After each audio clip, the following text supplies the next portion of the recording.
Well, thank you all for coming, and this is a presentation that will take a look at some of the history of what's called Christian Universalism. Universalism, in its primary understanding, is a belief that all people will be reconciled with God and that there is no eternal hell, with the emphasis on the word eternal. I grew up in the Unitarian Church, which when I was 10 years old joined with the Universalist Church. However, I never got any real sense of where all the Universalist churches came from. And I didn't really look into Christian Universalism until reading Rob Bell's book, Love Wins, that came out in 2011. After reading it, I began to see that there's a real history and theology in Christianity that frees us from a belief in eternal hell, also described as conscious eternal torment. I also began to notice in more recent years that in national studies on religion in America, a larger and larger segment of Christians are embracing the idea of Christian Universalism, even a significant segment of evangelicals. And so I decided to join the many other voices of people who are lifting up this important legacy in Christianity that got lost and got replaced by a version of Christianity that isn't nearly the good news that it's meant to be. So let's start at the beginning. In Christian Universalism, we have a glorious promise of universal reconciliation, that God will be all in all, and that God can and will make all things new on a level beyond our imaginations. And I guess you could say that's the happiest of happy endings. That might sound corny, but that's really what it's saying. Where did I come up with the phrase universal reconciliation? Well, I got it from the Bible. I got it from the Apostle Peter. All right, when I was at Susan's church, I got caught up in what I was saying and forgot to do this.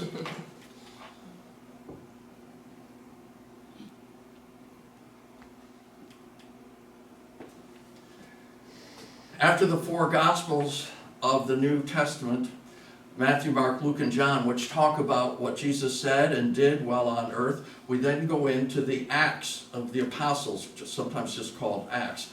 And this kind of tells us, well, what happened after Jesus ascended into heaven? One of the most famous things that happens is in chapter 2, where, as promised by Jesus, the Holy Spirit comes to the followers and helps them then to be empowered to carry on his ministry. Then you jump from chapter 2 to chapter 3, and the Apostle Peter says something very interesting. He says a word that in the original Greek is apokatastasis. It means universal restoration, or restitution sometimes, reconciliation. Peter speaks of a time when Christ will end our separation from God and bring us universal restoration, reconciliation, apokatastasis. It's a huge and grand and glorious vision that Peter says will in our future be our reality, a reality for all. But here's the problem.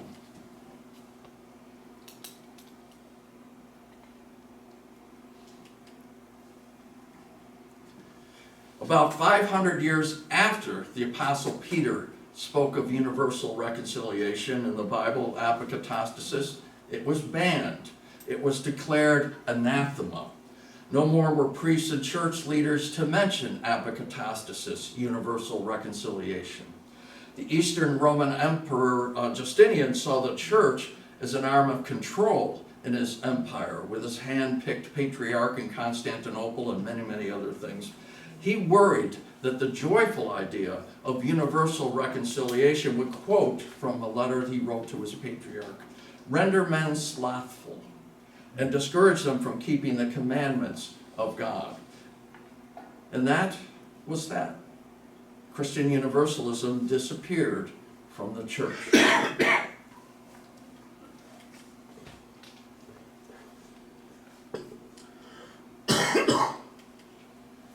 There's an irony in all of this. It's ironic that the universal restoration, apokatastasis, spoken of by Peter, the rock upon which the church is built, is contradicted by that very church 500 years later. And I guess when you're an emperor, you can just say that Peter was wrong.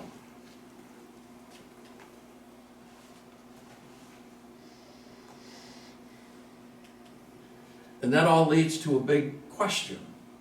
If Peter declared a time of universal reconciliation, and then around 500 years later the church declared Universalism anathema to be banned, what happened in the 500 years in between Peter and the Emperor Justinian? Christian Universalism must have at least been around during that time, or else why would an emperor go out of his way to ban it?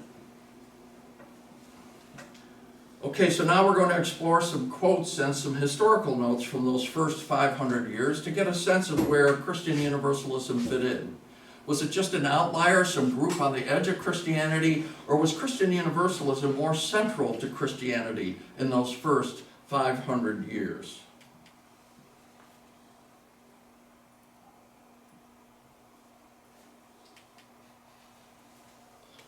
Let's start with a couple of quotes from some famous Christians who lived in the time of the ancient church. We all know St. Basil the Great. We know the name because they have their church just down the road. And he said one time, "The mass of men say that there is to be an end of punishment to those who are punished." The word punishment itself is a loaded word, and we'll take a look at that word later. Augustine, a famous name in the ancient church, said one time, "There are very many who, though not denying the Holy Scriptures, do not believe in endless torments." And even torment is an interesting word that we'll take a little bit of a look at later on. So we see in these two statements that Christian Universalism was not only well known during that time, but also accepted and believed. Many ministers and, I don't think this...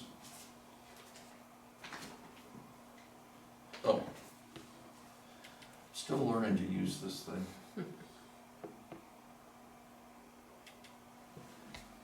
Many ministers and interested Christians these days go to a seminary or a Bible college. Well, the same was true in the ancient church. Schaff is the name of the library at Lancaster Seminary, but in his Encyclopedia of Religious Knowledge, which was very well respected, there's an article that says the following. In the first 5 or 6 centuries of Christianity, there were 6 theological schools, of which 4 were Universalist. 1 accepted conditional immortality, and we could get into that, but I don't want to, sometimes maybe annihilation, some things. 1, Rome, taught endless punishment of the wicked. Other theological schools are mentioned as founded by Universalists, but their actual doctrine on this subject is not known. Note that the dates are right at the time when Rome started banning Christian Universalism, that 6th century. Rome was the only school teaching endless punishment in the ancient church, according to this article. And of course we know that over time after that, it disappeared.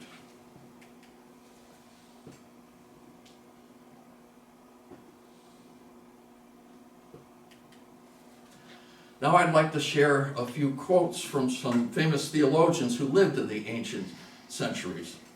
A 4th century saint named Gregory of Nyssa, along with his brother Basil the Great and a friend, are credited with something called the Cappadocian Fathers, are credited with formulating our idea of the Trinity, Father, Son, and Holy Spirit, and contributing to the Nicene Creed, all of whom have said that creed at one time or another. So this is no fly-by-night guy. This is a big deal.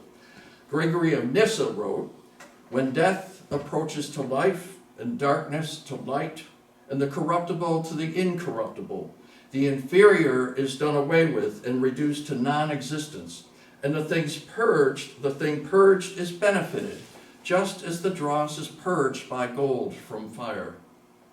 In the same way, in the long circuits of time, when the evil of nature which is now mingled and implanted in them has been taken away, whensoever the restoration to their old condition of the things that now lie in wickedness takes place, there will be a unanimous thanksgiving from the whole creation, both of those who have been punished in the purification and of those who had not at all needed purification."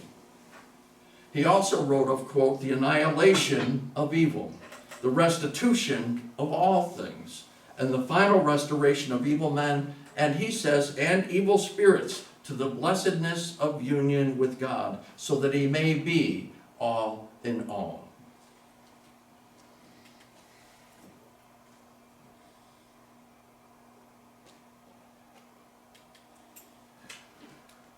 A 4th century saint named Athanasius once wrote, by the way, Athanasius was just a little bit before Gregory of Nyssa, and I think I'm remembering this from seminary, right?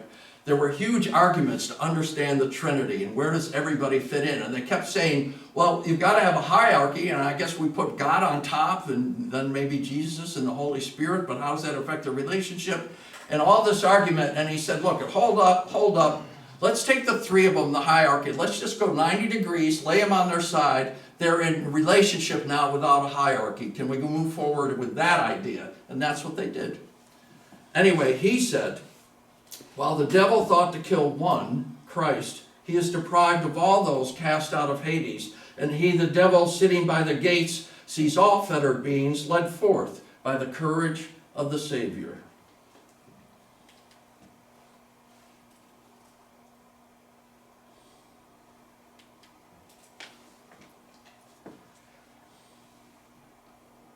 This is a little bit academic in this conclusion of a book. This is a conclusion from a book by Ilaria Ramelli and David Constant that addresses the term for eternity found in the Bible. Dr. Ramelli's international academic credentials can easily be found online. She's very impressive. She has a back problem where she can't do much, and so she devoted 20 years to just getting into dusty, old, ancient manuscripts, and she could read the ancient languages very well and just poured through them, and her retention is, she's an amazing academic. Anyway, this is the conclusion of her book. This authoritative book explains in detail the mistranslation of the word eon in the Bible into the Latin and English words for eternal. They make a scholarly case in support of apokatastasis, that is, universal reconciliation.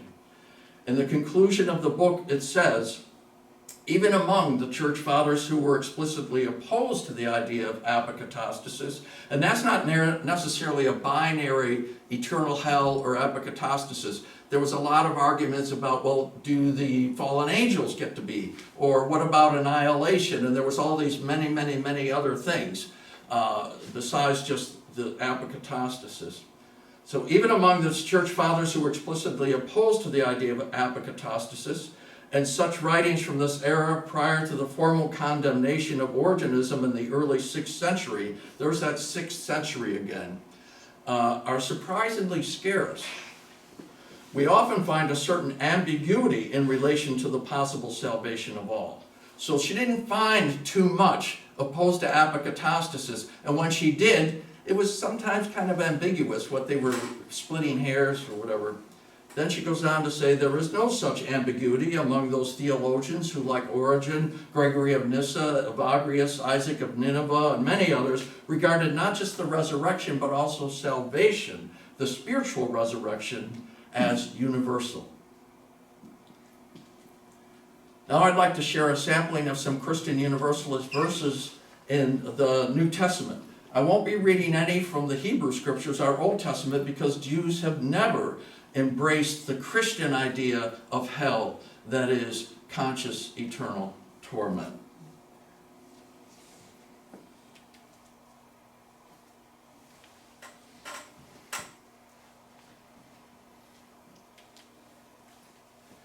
John 12, verses 31, 32, and I have 47. Now is the judgment of this world. Now the ruler of this world will be driven out. And I, when I am lifted up from the earth, will draw all people to myself. I do not judge anyone who hears my words and does not keep them, for I came not to judge the world, but to save the world. And then 1 Corinthians chapter 15, verses 22 and 28. For as all die in Adam, so all will be made alive in Christ. When all things are subjected to him, then the Son himself will also be subjected to the one who put all things in subjection under him, so that God may be all in all.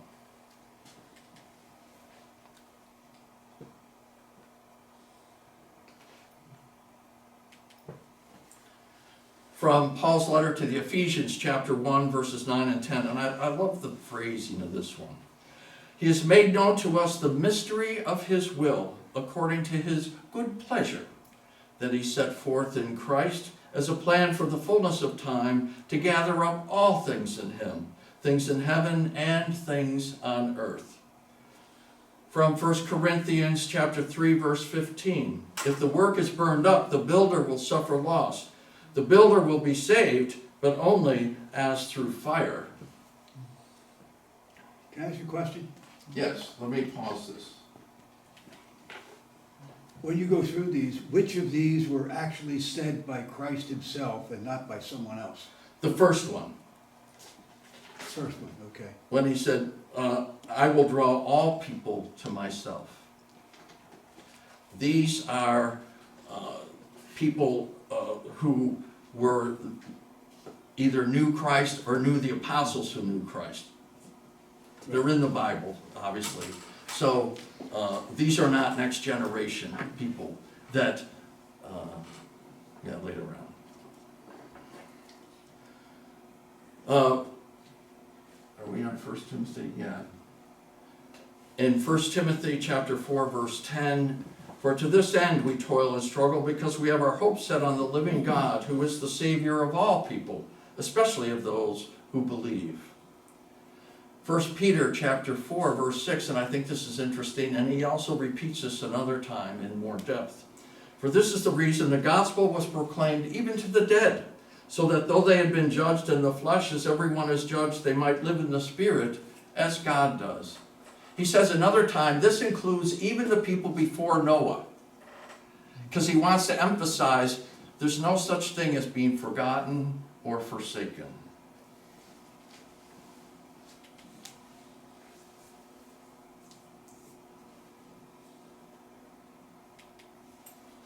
From the book of Revelation, a familiar one, but I think we should take it at its word here.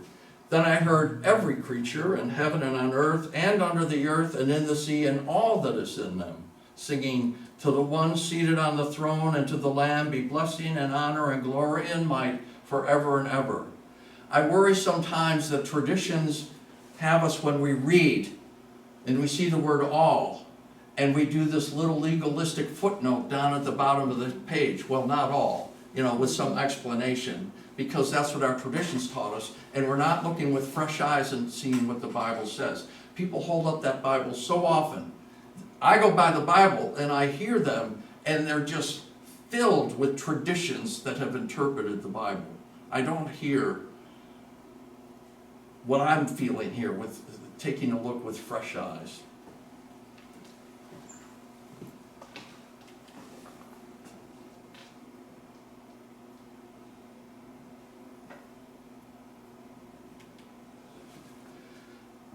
Now I'd like to share a few comments on a handful of words that in English aren't really backed up by the original language of the New Testament, that is, ancient Greek. The Greek word ion and its adjective ionian is mostly translated eternal, everlasting, and forever in the old 1611 King James Bible. However, some translations read age abiding, age during, or eon. Young's Analytical Concordance in his literal translation of the Bible always translates them as age or age during. And so we have to be careful in the New Testament when we see the word eternal, such as eternal punishment. Here are some examples when the word eon does not mean eternity. In the Gospel of Matthew, chapter 24, verse 23, right. The disciples asked Jesus when the end of the age will come, not the end of eternity. In Matthew 28:20, Jesus promises us to be with us to the end of the age. In the Apostle Paul's letter to the Ephesians, chapter 1, he speaks of the presence of Christ in this age and the age to come. He doesn't speak of this eternity and the eternity to come, using the very same word that some places has been translated in the Latin, when from the Greek to the Latin was translated as eternal. And so early translations of the original Greek word eon, translating it as eternal rather than an age, should be looked at with discernment. Now let's look at the word punishment.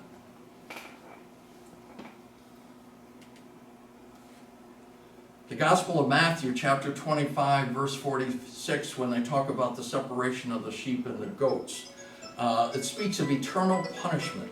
But in the original ancient Greek, it translates the word eon, meaning age, not eternal, followed by a figurative word for punishment that comes from pruning.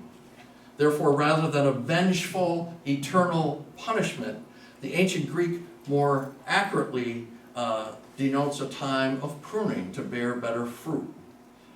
So we have the word eon that means a time of, and eon, for example, when Jonah is in the whale, in the Greek version of the Old Testament, it says he's in the whale for an eon. You know, you can't say it's an eternity, it was 3 days, right? So it doesn't always mean eon. And the word for punishment, that's so important to many people to prove eternal hell, they point to this. It comes from a Greek word kolasis. And it's understood that word is punishment for the sake of the one being punished. If you want vengeful punishment, it would have been timoria, a different Greek word. So it's kolasis, which one ancient use of it was pruning almond trees. Punishment for the sake of the one being punished.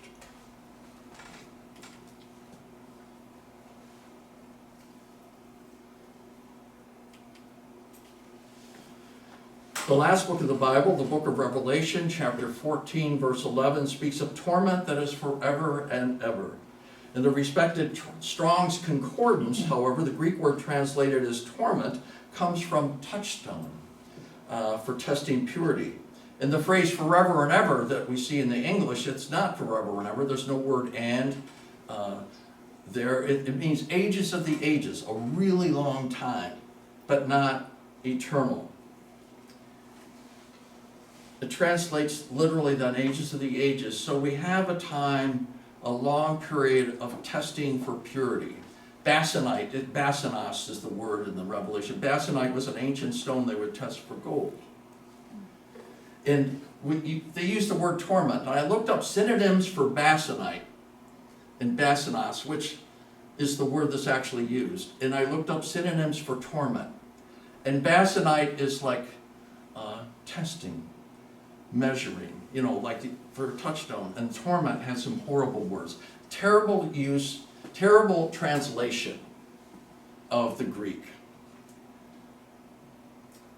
All right.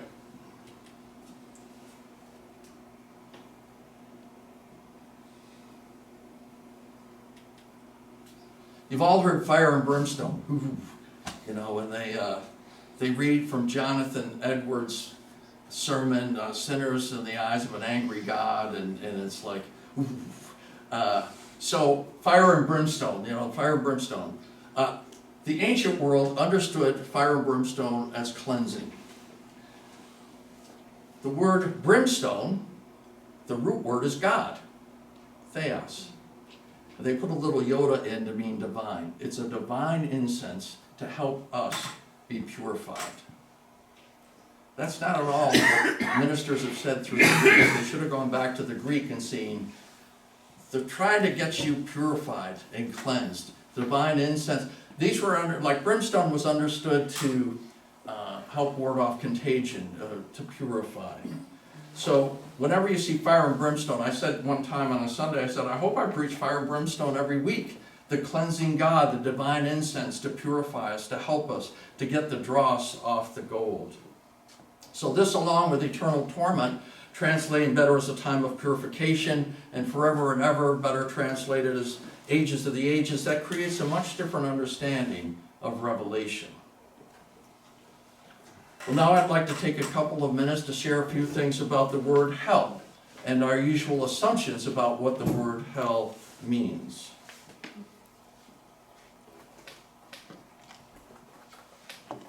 Let's stop here for a second. Any questions before we continue? Thoughts you'd like to share? All right, we're going to continue. The King James Bible of 1611 translated 3 words as hell: Sheol, Hades, and Gehenna, which I'll explain that word in a minute. These days, even conservative scholars do not use Sheol and Hades as hell. They just put those words in. It just means a place of the dead. It's not a place of judgment, of conscious eternal torment. That leaves the word Gehenna when we hear the word hell. Gehenna is the Greek term for the Valley of Hinnom, an actual place just outside the gates of Old Jerusalem. And so hell was a old pagan European word that they used to put something in for translations. I'm seeing more where people just put in Gehenna these days. They're starting to drop the word hell. It comes 12 times in the Bible, in the New Testament. Again, we're not speaking of the Old Testament. They never had any belief in the conscious eternal torment idea of Christians. 12 times in the New Testament. One time was 11 of those 12 times were said by Jesus. One time was said in the book of James. He said, a loose tongue comes from hell. A couple of times out of those 12, Jesus said that leaders came from hell. I shouldn't use the word hell, I should say from the Valley of Hinnom, and I'll explain in a minute. That had a context for Jews. That was not at all what our idea of hell. So James said a loose tongue comes from the Valley of Hinnom, which had a context of something bad, but not our Christian idea. Jesus twice said leaders, some of the leaders, twice he said, come from the Valley of Hinnom. It means not in covenant with God, coming from a different place outside of God. Some of those times of the use of the words Valley of Hinnom were just repetition from one of the Gospels to another. So you get down to about 4 times it's used. John doesn't have the word at all. Luke mentions it once. Mark has it 3 times, which is really kind of like one. I'll explain that in a minute. And then you have Matthew, which was a gospel that we know was really addressed to a Jewish listening audience when it was written, has it 7 times.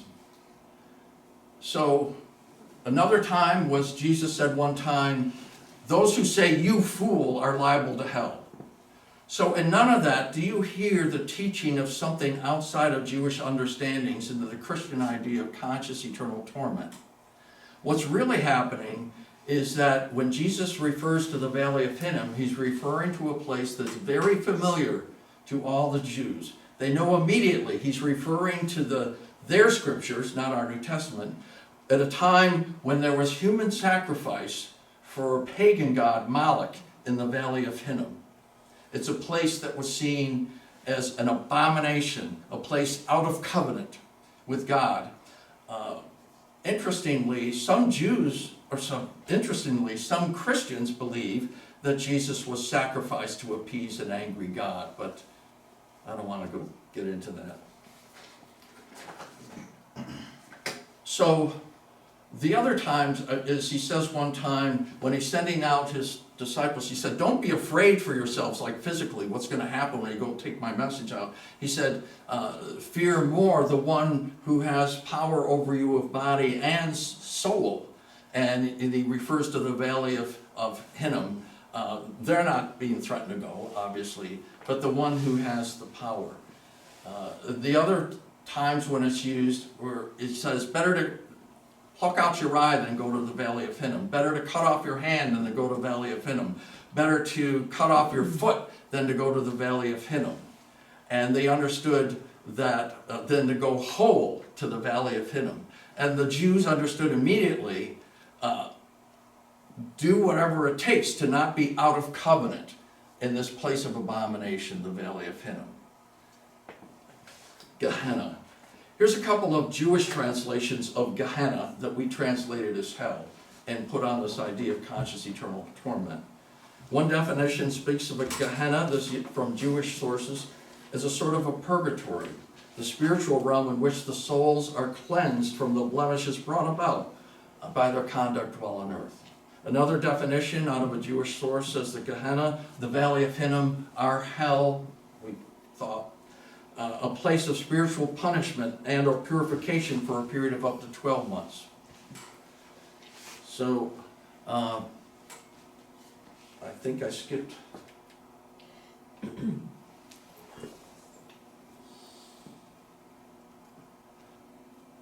Right, this is important. So the familiar tone of the use of Gehenna in the words of Jesus, the Valley of Hinnom, was to appeal to a known context of a place out of covenant with God. He was not introducing an entirely new idea to the Jewish people who had no belief in conscious eternal torment after death. This is a side note that I think is interesting.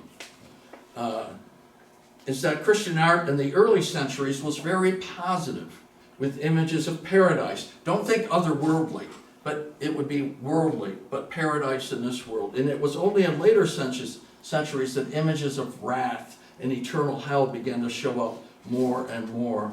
And I think I even mentioned, after a long search by some scholars, the earliest place they could find a crucifix in a church was in Eastern Europe around 965, I think it was in the 10th century. That's a long time after Jesus. Here we go. Do we know what triggered that? What? What triggered that change? Yes, it goes right back to Justinian. And he said he wanted the church to be a form of power. He wanted to bring back the whole Roman Empire together. He was a Roman. Well, Eastern Roman, Byzantine. But his mindset was you accomplish your goals with intimidation and fear. Christian Universalism didn't fit into that at all. The church needed to be an arm of control using intimidation and fear. And so with the Roman mindset, you began to have art centuries later, help us, and it's too late for you, and all of that stuff.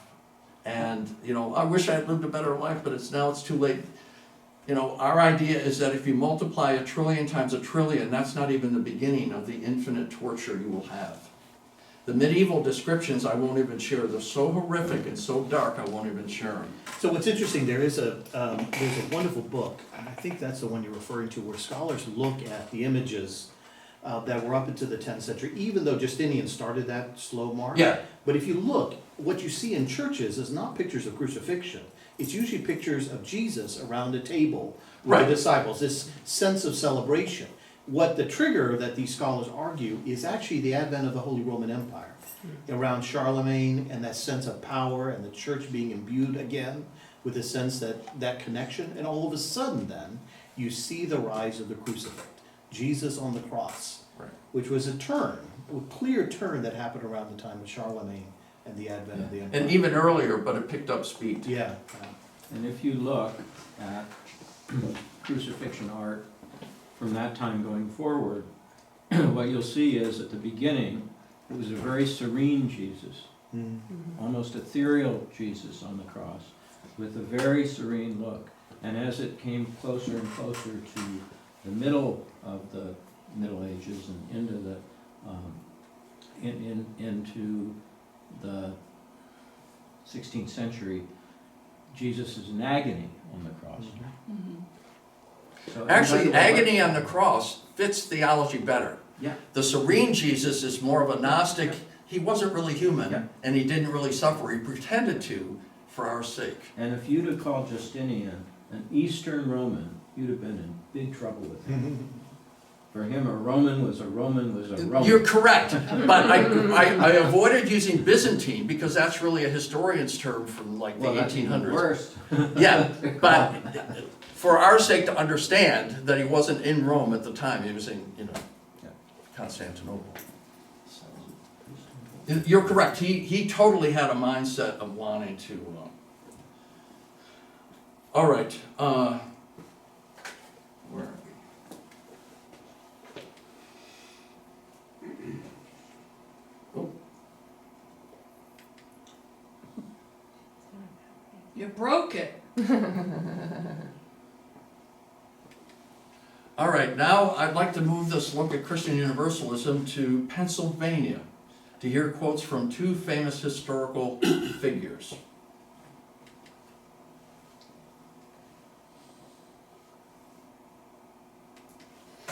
We've all heard of William Penn, the Quaker who was the founder of the colony of Pennsylvania. Penn expressed a universalist sentiment when he said, "The humble, meek, merciful, just, pious, and devout souls are everywhere of one religion. And when death is taken off the mask, they will know one another through the diverse liveries," that means outfits, "that they wear here that make them strangers." And one website I saw said of him, "In the end, Penn found the sum of it all in the simplicity and power of love. That religion itself is nothing else but love to God and man."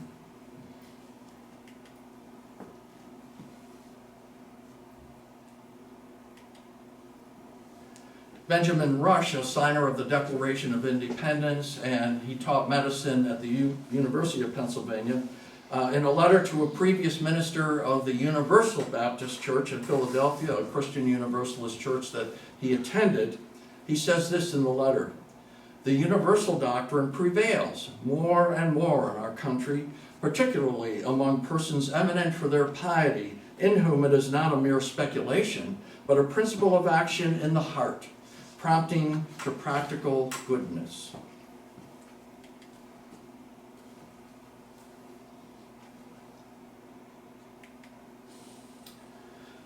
There was a gentleman who lived in France, was a Huguenot, and they had to flee and as a child, and he ended up in the court of the Queen in England. And eventually, a lot of people heard about Penn's words and the freedom of religion. He was a Christian Universalist. He fled, and he ended up in Oley, Pennsylvania. A really big deal guy ended up in Oley, and he was instrumental in getting a Christian Universalist Bible published. And so the first Bible ever printed in North America in a European language was published by a man named Christoph Sauer in 1743. And he highlighted in boldface Universalist verses in the Bible. It was well received by many German churches in Pennsylvania, who were in turn influential in what became the Universalist Church in the Middle Atlantic and New England states. I've seen a copy of that Bible. It was reprinted by his son about 20 years later, and the E&R archives at Lancaster have a copy, and I was actually able to see it. That's what they did, in boldface. It's printed in Fraktur, which was a type of font that would have been easier for the folks in the churches to understand. That goes back a long way, and why that's a font that was easier for them.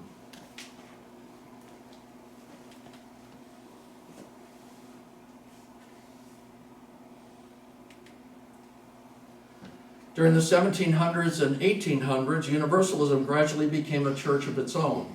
Universalist congregations tended towards independence and were not easily prone to centralization. They generally met in state conventions. The church had 3 divinity schools: the Theological School of St. Lawrence University, the Rider Divinity School at Lombard College, and the Crane Theological School of Tufts University. Well, now I would like to lift up quotes from 3 20th century Protestant theologians: Karl Barth, Emil Brunner, and William Barclay.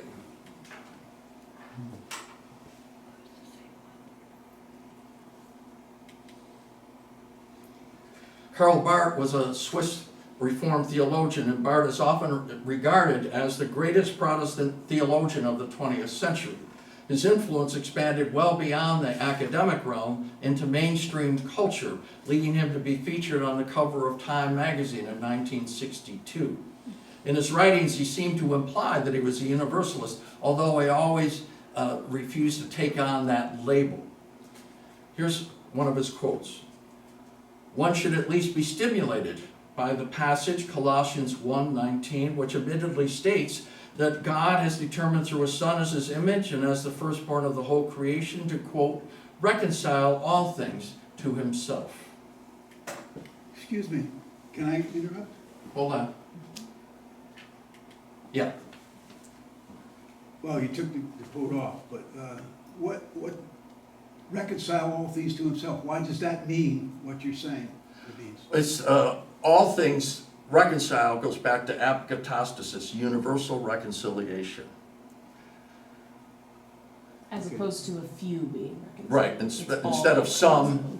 you know, yeah. And reconciliation idea that I assume, this idea that sin has formed a barrier between us and God, right? So that's why Jesus had to come to reconcile and ultimately reconcile all things to himself, right? It's gotta be good news for everybody, and so to speak. I mean, that would be the sort of understanding, and eventually that reconciliation happens. It's gotta be good news for everybody. That's about what you're gonna hear from Emil Brunner.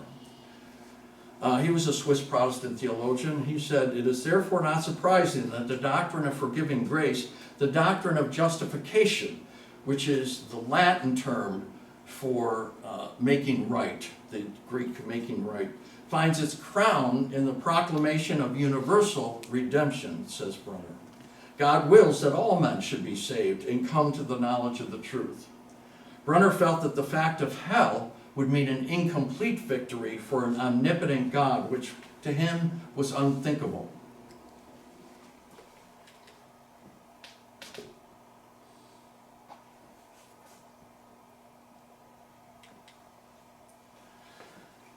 William Barclay, in something he says in a second, is where I kind of land in my understanding of all this.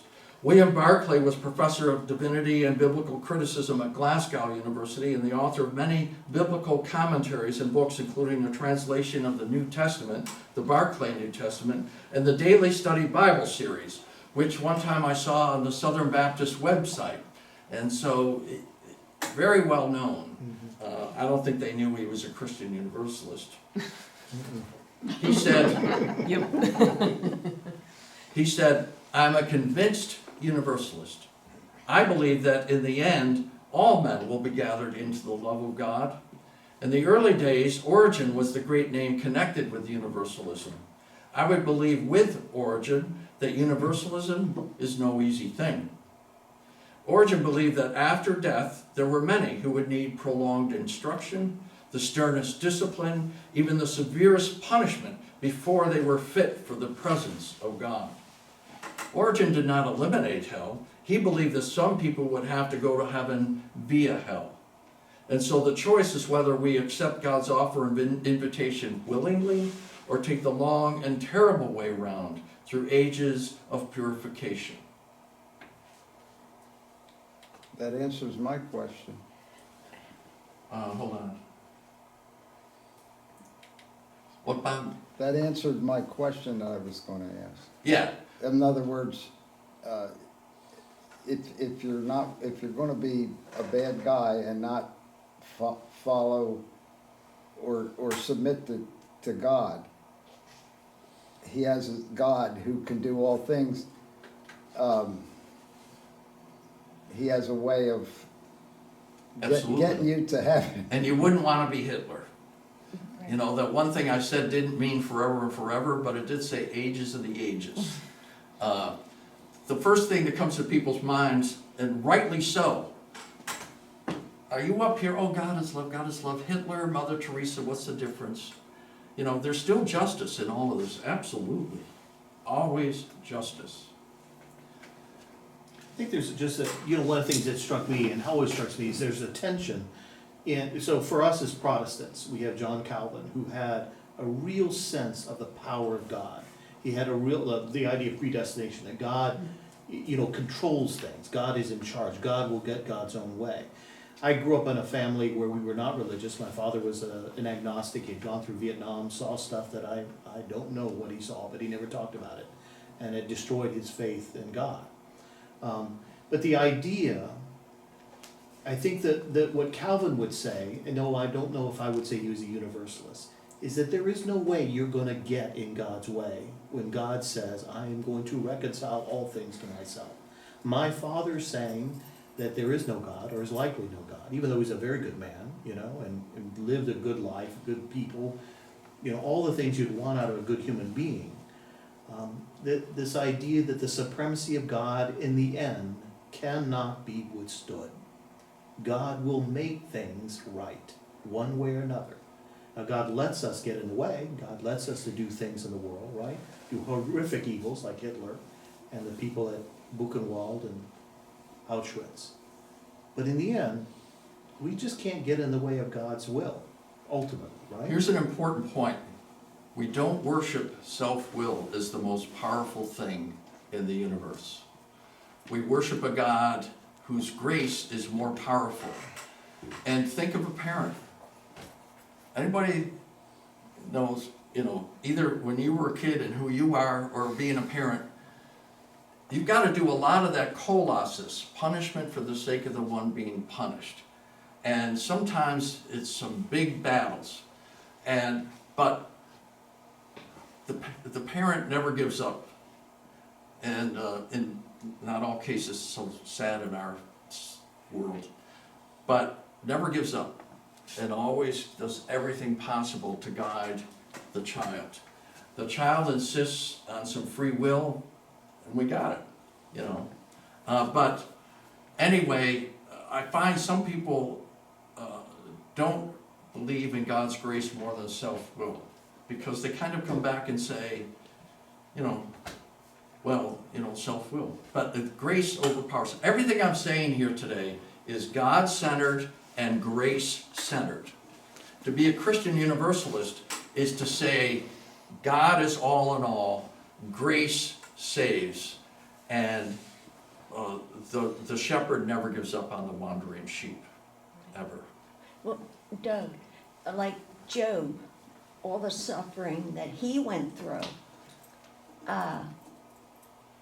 he could have very easily given in to any one of the suffering, but he knew, and deep down, he had that faith that God was with him.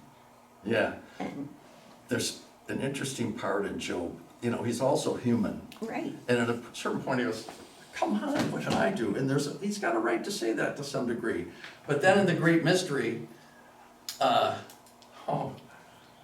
says, who are you to, it's a beautiful phrase and I don't remember it, to claim knowledge, as you expose your ignorance, Where were you when I set the lines of the universe? Where were you when and it's sort of a reset for understanding who God is and who we are.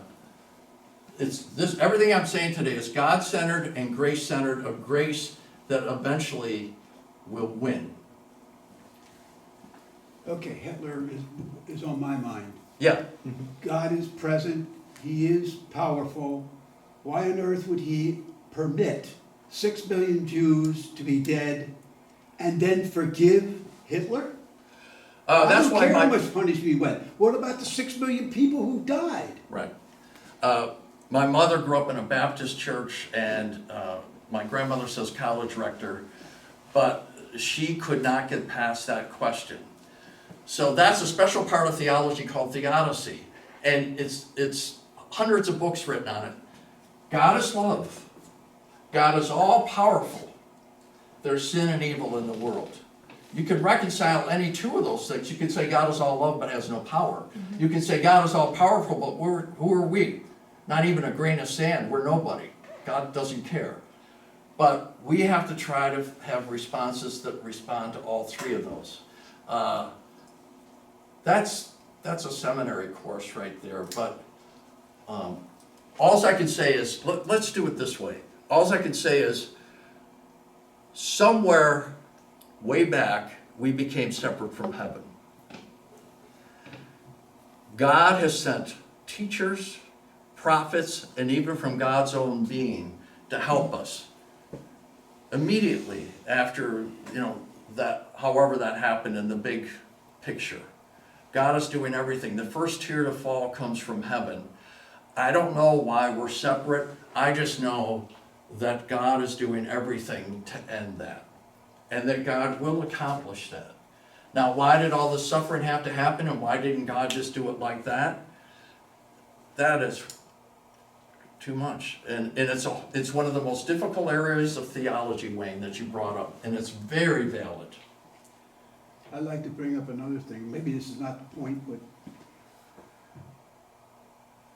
but you know the historical background better than anybody I know, and I certainly don't. But what I've read in the Old Testament, in the New Testament, the Old Testament, is God is causing, directly or indirectly, a great many deaths.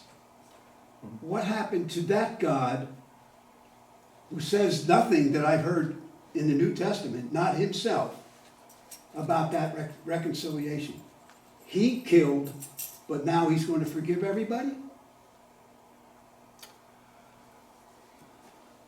These are great questions, Wayne. It takes a lot of conversation to even try to find some place to land.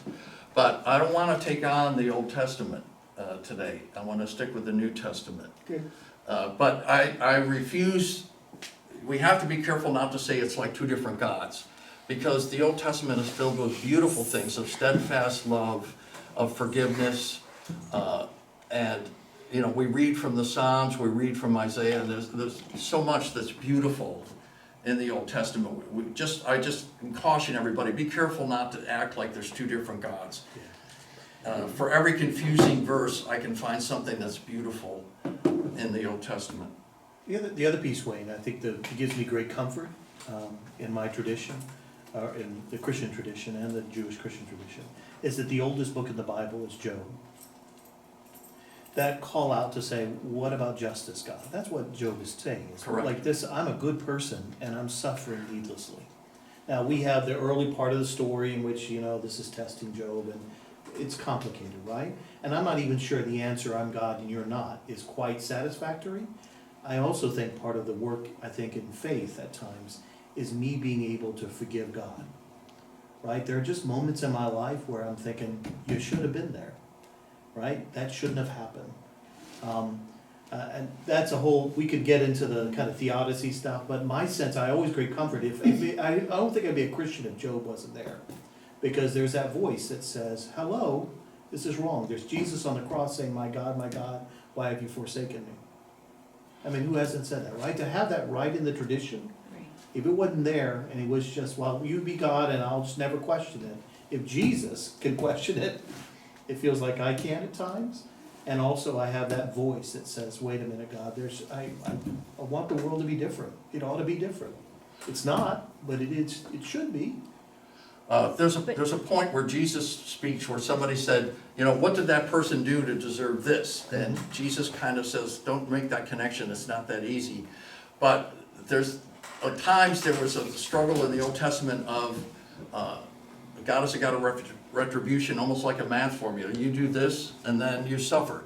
And if you're doing great, you must be beloved by God. And Job and Ecclesiastes begin to wonder, how do we make sense of all of that, you know, and how does the suffering fit in? So there's been a lot of struggles with trying to make sense of some things like that, but yeah, there's no simple answer. No. What- Well, in Job, in the beginning, I mean, God trusted Job that he would stay on the right path Yeah. because he wanted the devil to test him. And I think as you read along, you see that. Right. And I think it's an example. God does trust us if we do have that spiritual faith to carry us, you know, when things terrible happen to us. Yeah. I think we're better off living in questions on that than trying to force an answer with some of these big questions. And we have to be careful of the translation of the devil in Job, but that's a whole other argument. Well, I'm thinking maybe God didn't change. God, the Old Testament God isn't different from the New Testament God. The people evolved And understandings.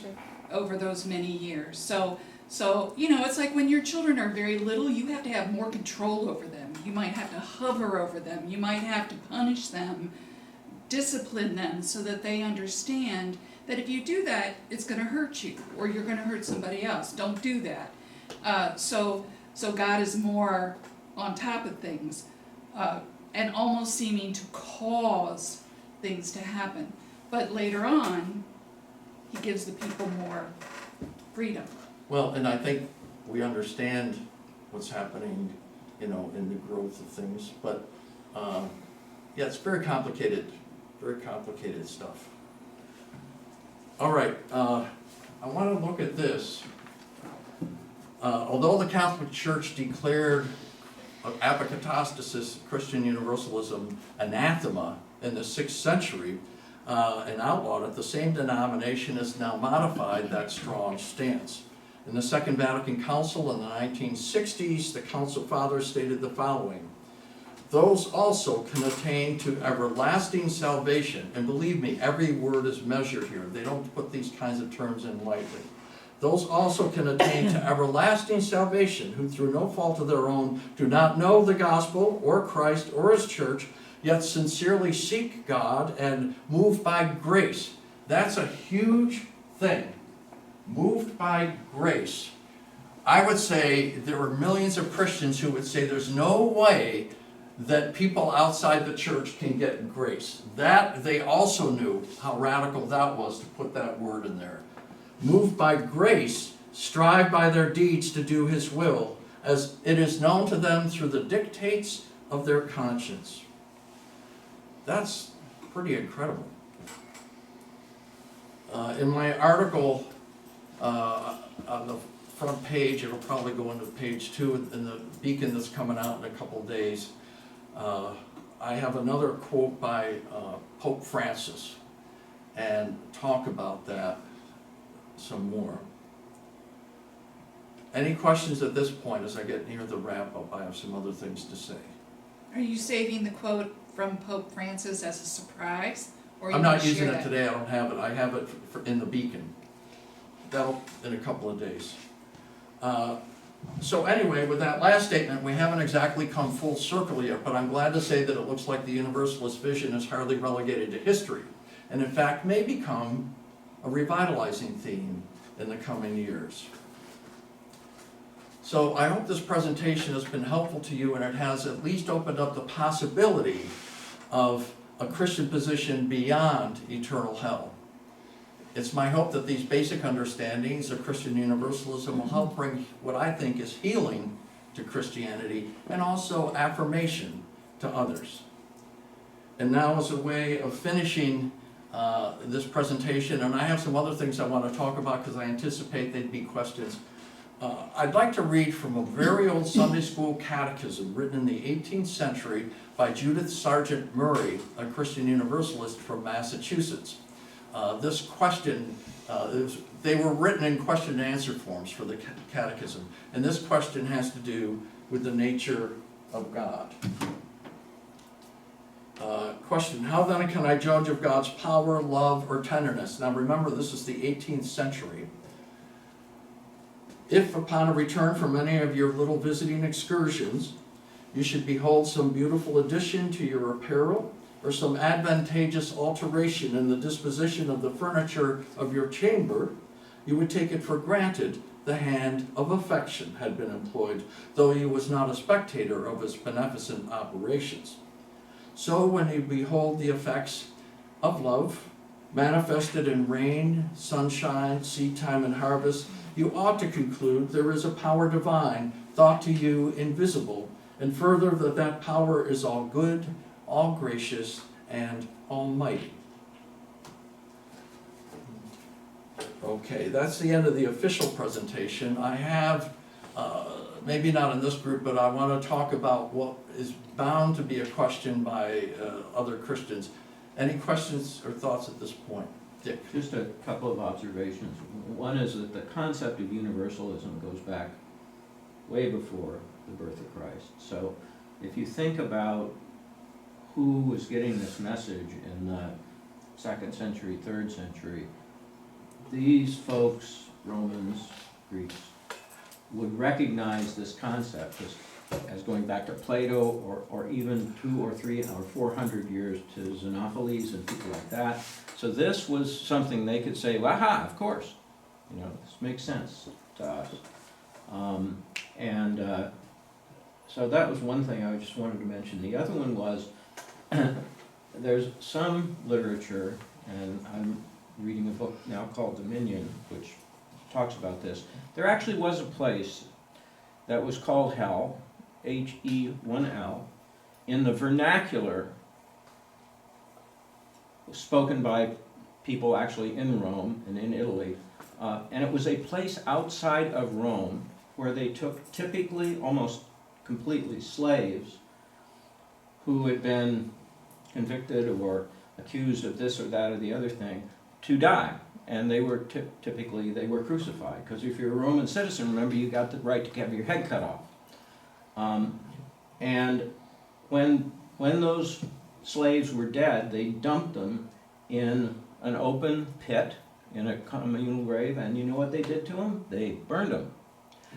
And so this, at least to the Romans, this concept of a hell correlated to that, and 200 or 300 years later, maybe longer, they turned that area into an area of villas for prosperous Romans, and they had to disturb the earth, and it was apparently quite an unpleasant process.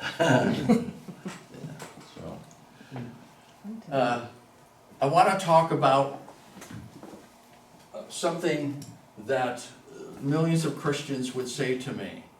What are you doing with, how do you interpret the Gospel of John, chapter 14, verse 6, where Jesus says, only through me can you get to God? And so I want to talk to that, because a lot of people have taken that and expanded an entire theology around that that's your proof that, you know, you can't take another step forward toward this wider embrace because unless you deal with that. So let's deal with that. First of all, interestingly, earlier in the Gospel of John, chapter 6, he says the opposite twice. In verse 44 and 65, he says, so first of all, in John 14, he says, here we are. And he says, only through me can you get to God. Then twice in chapter 6, here we are again, he says, only through God now can you get to me. So it starts to get a little more confusing. And also, he doesn't say only through the church. He says only through me. And that gets people's wheels rolling like, wait a minute, Jesus is only found in Christian churches. Well, is that true? Because you go to chapter 1 of John, and he says, Jesus is Creator God. Are you saying that only through Christian settings can people get to the Creator God? In the beginning was the Word, and the Word was with God, and the Word was God. And through him, all things were created. So, you know, it starts to get confusing. The martyr Stephen, in Acts chapter 7, verses 48 to 50, I'm not going to look it up, through 48 to 50, he quotes Isaiah, where Isaiah says, speaking for God, the earth is my footstool. You think you can house me? And he goes on to expand that idea. And I think that we go back to staying in John now, to chapter 4. Jesus is talking to a Samaritan woman at a well. And she says, we Samaritans say that God resides on our mountain. You Jews say that God resides in your temple. And Jesus says, woman, the time is coming and is now here when they will worship not in these places, for God is spirit is in truth. True worshipers, he says, will worship God in spirit and in truth. I'm pulling out of the depths of my thinking. Mahatma Gandhi said one time, those seeking truth seek God. But I don't want to get too far off track. But, you know, Jesus says only through me. There's a contradiction where it says the opposite twice. And it doesn't say the church. And John says he's Creator God. And Jesus says, stop talking about where God resides. God in spirit is truth. True worshipers worship God in spirit and truth. God says, earth is my footstool. You really think you can house me? So that's a little bit of a response to only through me. I want to talk about, just for fun, and we're pretty much done, but I'm having fun, I'm sorry, but I can't stop. There's a spot, yeah, Herman. Yeah, you said that is confusing, but I don't think it is confusing at all. Because over centuries, churches, Christianity, churches have pushed the beliefs in a certain direction, and suggesting that without the church, you could be a good person. and would go to heaven. That was kind of unthinkable, because he needed the church, and the Christianity Right. believes. It's a huge mind shift. Universalism wasn't a good business model. I was just gonna say, you can't keep the coffers full if you're not That's right. requiring people Yeah. to come in your doors. If he would close, you might as well close the store. Here's the thing, Jesus is an incredible gift, and Christianity works. Christmas, I'll preach that coming from the heart of God became incarnate here. I'll preach on Good Friday, fully human, died for us.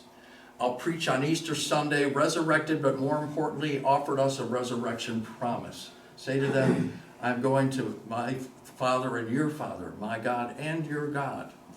And I'll always preach those things. What you won't hear is the depth of exclusiveness, and who's in, who's out language. The Pope said this. Susan saw it and gave it to me, and it's part of my from the pastor that'll be out in a couple of days. The Beacon. I hope you read that article from the pastor, talking about some of this. But it's a real change in mindset. I have it. Do you want to read it? Of course she does. Do it. All right. It's pivotal. Well, wait. How many people read the Beacon faithfully?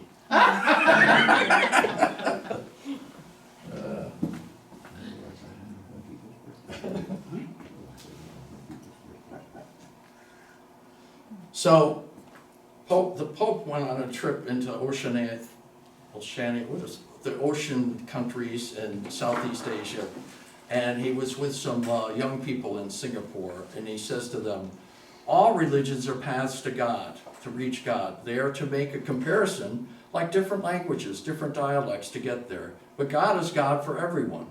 If you start to fight saying, my religion is more important than yours, mine is true and yours isn't, where will this lead us?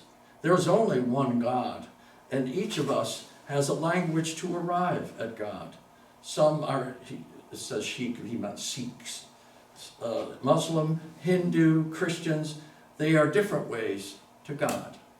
It's pretty radical. So I I need just, to send that to my mother. so I wanted this a little bit, I'm not as cynical about the money issue. Sorry. No, it's not a sorry thing. I get it, and I know I'm a professional religionist, I get that, but I do think it's more deeper than that, because there are plenty of very poor churches That's that true. preach a very exclusive Christianity that says you're in or you're out. But I think it's our instinct about tribalism. It's about our instinct about who is in and who's out, right? That sense of separation, even nationalism to some degree, right? We're in and you're out. So who am I if I cannot define myself by the other? Who am I as a Christian if I can't define myself against the non-believer? So I actually think it's much deeper than, and yes, there's also an assumption too, I I would was say. talking about the Roman Catholic Church I know, no, specifically. I know, I wasn't. But I do wanna the other side of it too is I think there's, what frustrates me is when I hear Christians say, well, if you're an atheist, how do you dictate what's right or wrong? And of course, I'm sitting there going saying, if the only reason why I do the right thing is because I'm scared I'm gonna go to hell, there's something wrong with my damn soul, right? I mean, there's something deep there. It's the word conscience. Or where did the Conscience, word yeah, conscience states come from? conscience, I know- From the Stoics. Right, and I know From the plenty, Stoics. I know plenty of Christians who are conscienceless, and I mean, they behave in such a way, they believe the right things, but they will throw anybody under the bus, they will be cruel and mean to their fellow human being. I know Absolutely. atheists, they're far kinder than most of the Christians I know. I mean, if fear is the only thing that makes you do right, there's something wrong. But there are folks who really will believe that about human nature, that there's no way somebody could do the right thing without fearing they'll be punished from it. Which, again, I'm a foreign person, I believe deeply in human sin. I'm like big into sin. I believe it, I think it's the only empirical Christian doctrine.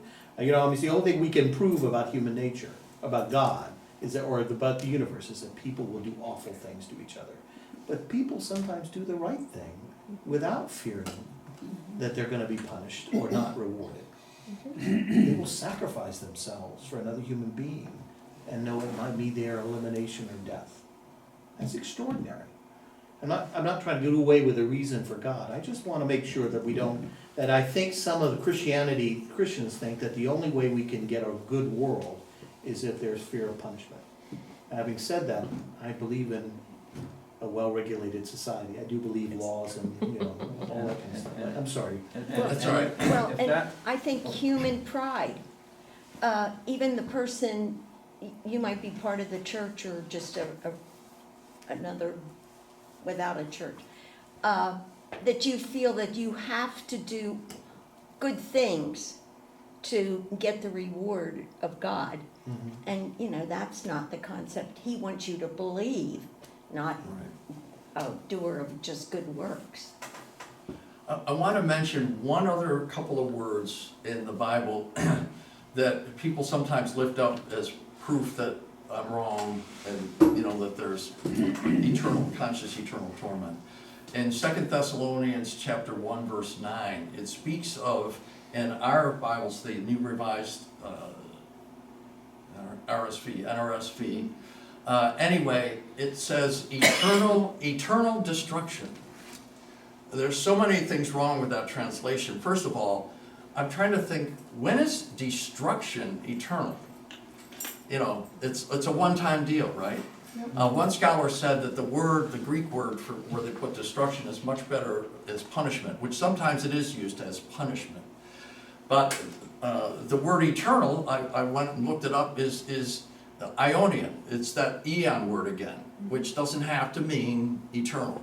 And the word destruction, which is better understood as punishment, is a Greek word alethros. So I look up the word alethros, and it says punishment with an aspect of hope. And it gave a couple of examples in the Bible where it's used. Punishment to save a soul.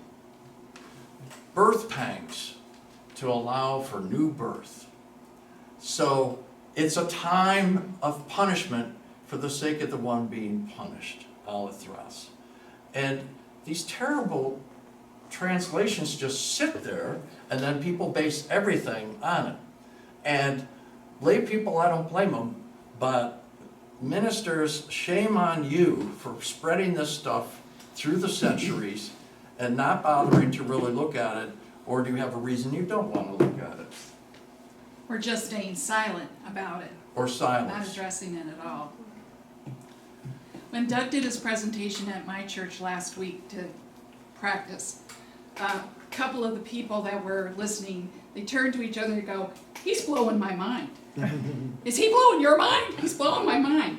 And stunned to have this opening of possibility of hope and joy in the practice of their faith rather than fear and intimidation.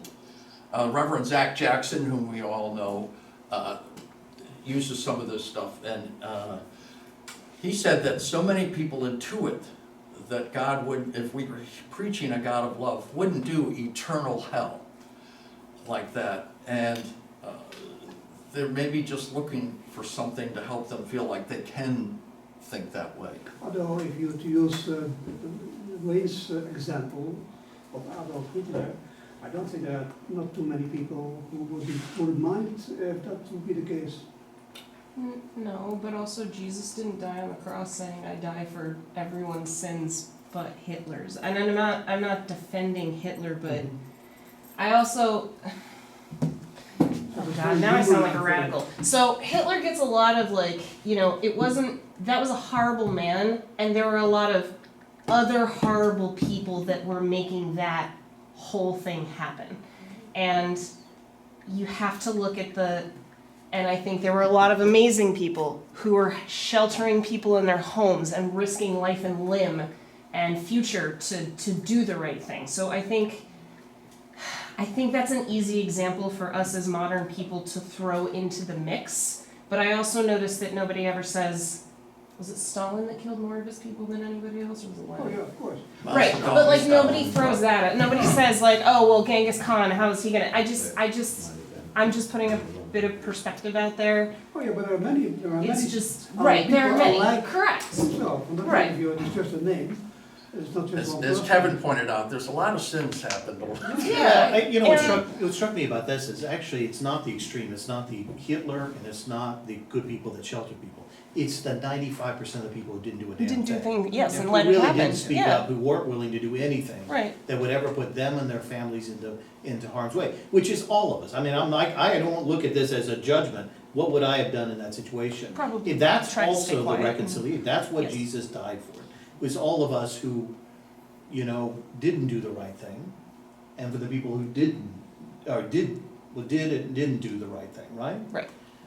That's the part that I. And wasn't- And it's the squishy metal. thought process after the emotional reaction Right. that I think is worth us all, like, when you have that visceral reaction of, well, this example, like do, I don't know, I'm just saying, like, That's no different than the Melu in Constantine's time, or, you know, when Universalism was considered to be the norm, right? I mean, same thing, Constantine was, you know, was no goody two-shoes either, and killed a lot of people.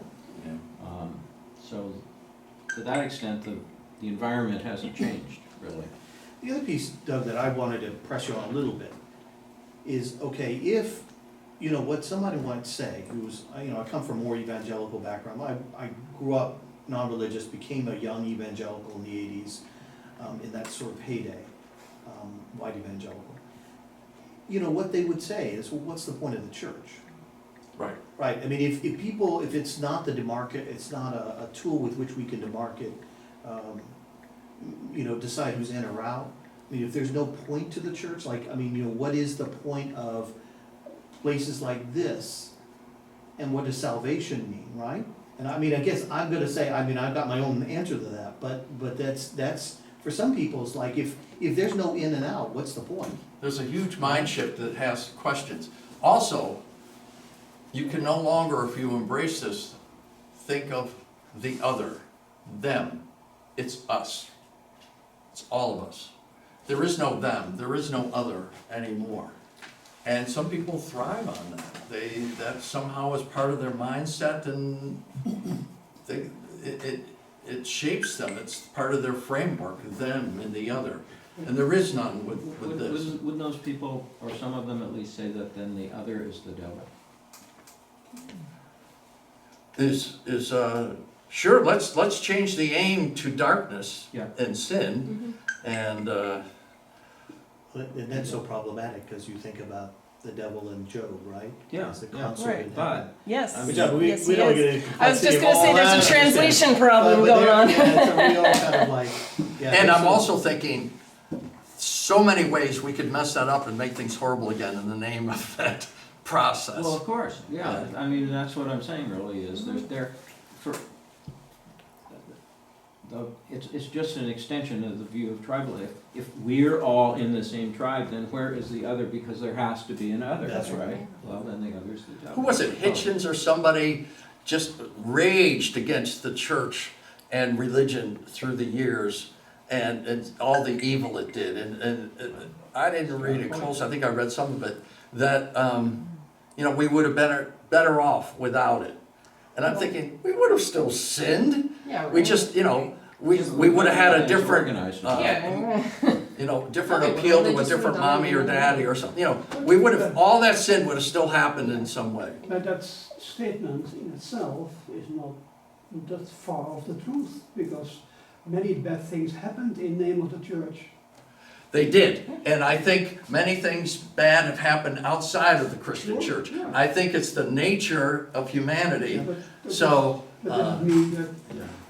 you should close your eyes for what happened in the church. No, that is correct, and we've done too much of that, closing our eyes to the true history of the church. Karen Armstrong does a wonderful book on that as a scholar. She does a really great job, where she argues that in fact, you know, she's no particularly orthodox believer or really a believer, but she often says, and I think this is right, what happens is that human beings use religion as an excuse to say, well, you know, we need to send missionaries to South America, and oddly enough, let's also send our capitalists down there to also go aside them, right? I mean, you know. Along the California Yeah. coast, it was the entry point for Right, so it capitalists. becomes this way in which we can say, I'm getting rid of the, you know, Native Americans and are trying to convert them, and the heathens, you know, to make sure that we can live in a Christian republic, and then oddly enough, we as farmers get to take their lands, right? It's very useful.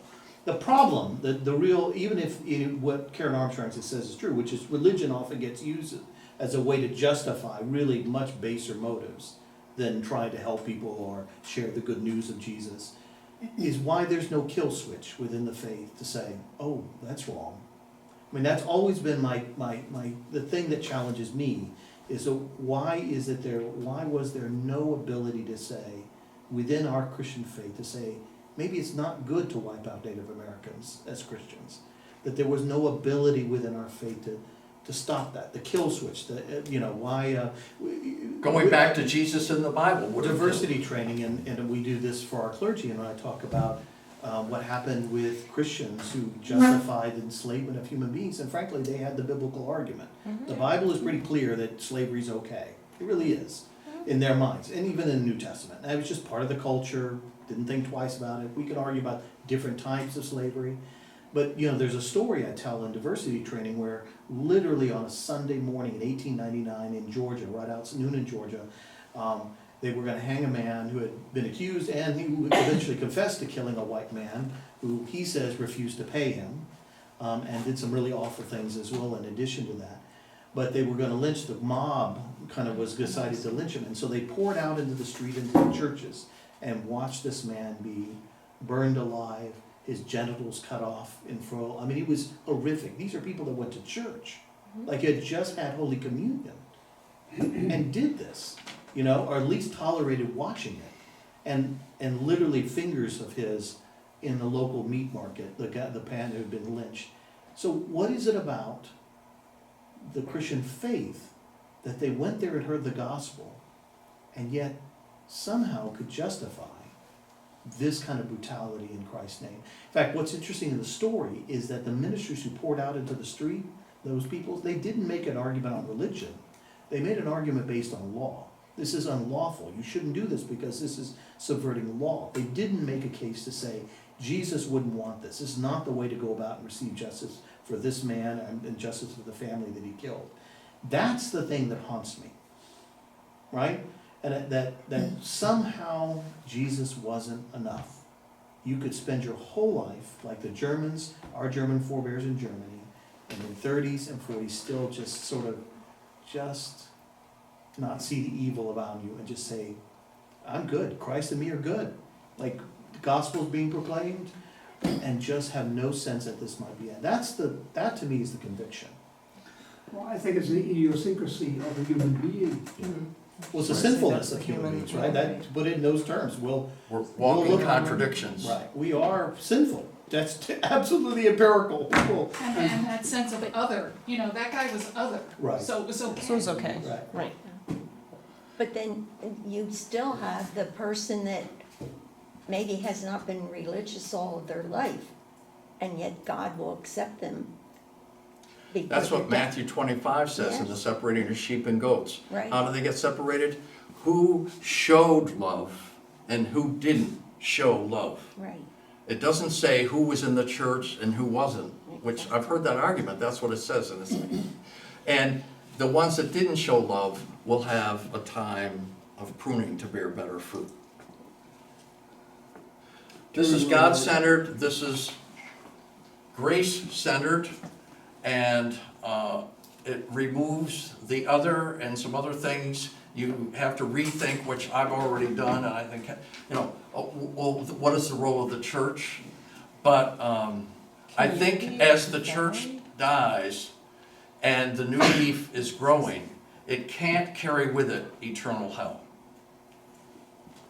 During World War II, the Catholic Church negotiated with Hitler and Mussolini to protect the Catholic Church, and the heck with everybody else. And they chose to become at least neutral and accept those dictators, regardless of what happened to everybody else who wasn't Catholic. True, but I will say this, that the Protestants were worse.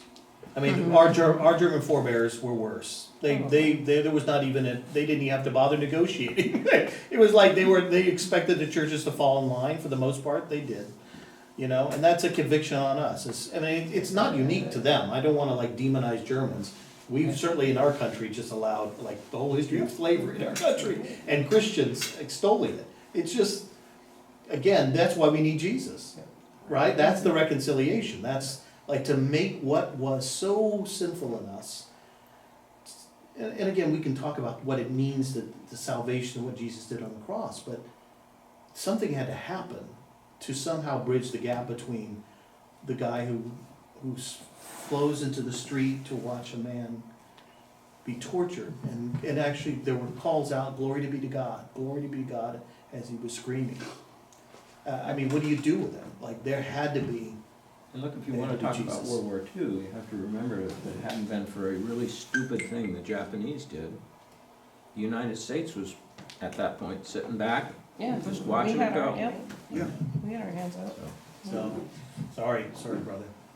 It's just been on my mind because yesterday I had a diversity training for our clergy, and I got a pushback from an African-American woman who was rightfully concerned about this story of a torture of a black man as an illustration of the ways that perhaps Christians don't always stand up, and that I'm also tired of hearing Christians talk as if they weren't a part of human slavery. So we were always on the right side. Rarely have we been on the right side of that issue.